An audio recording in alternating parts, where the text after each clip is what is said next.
But right now at 6, we know DC police arrested 4 people in a string of robberies, most of them armed.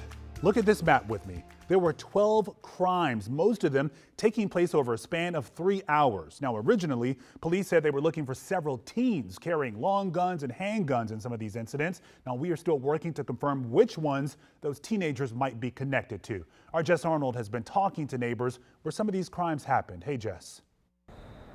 The police chief said the carjacking task force actually tracked down those arrested suspects this morning. They would be looking for stolen items. Now, police said most of the items that were taken in these cases were phones and cash.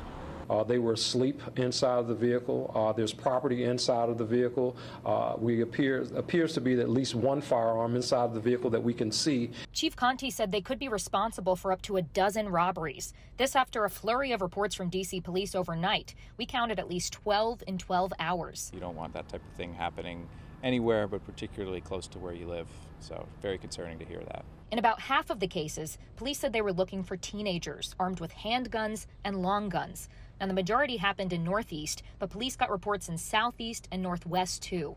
Kristen Owen lives near where the 2 women were robbed on East Capitol Street Northeast. She often walks her dog alone at the time they were attacked. I usually feel really safe walking around, and there's often a lot of Capitol Police out because we're just a couple blocks up from the Capitol. Yeah, so I'm really surprised to hear of the robbery. From now on, she plans to walk her dog Moose earlier or with her roommate. She even ordered pepper spray after finding out about the robberies. I'm going to attach it to Moose's leash so we just, have a little extra backup.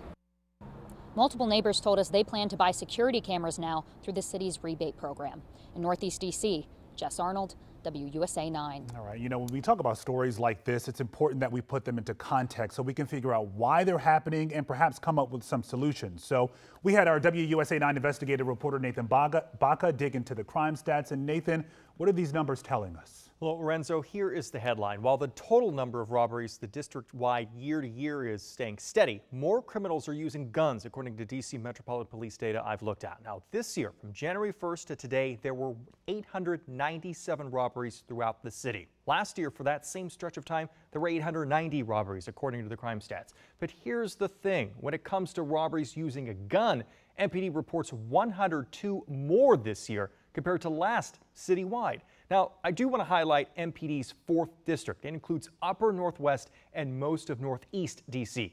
They are seeing a spike year to year. So far in 2021, 66 armed robberies, more than twice what it was in 2020. Now, if you want to type in your own D.C. neighborhood and see where the armed robberies are happening, we have a link as part of this story on the WUSA 9 app. Yeah.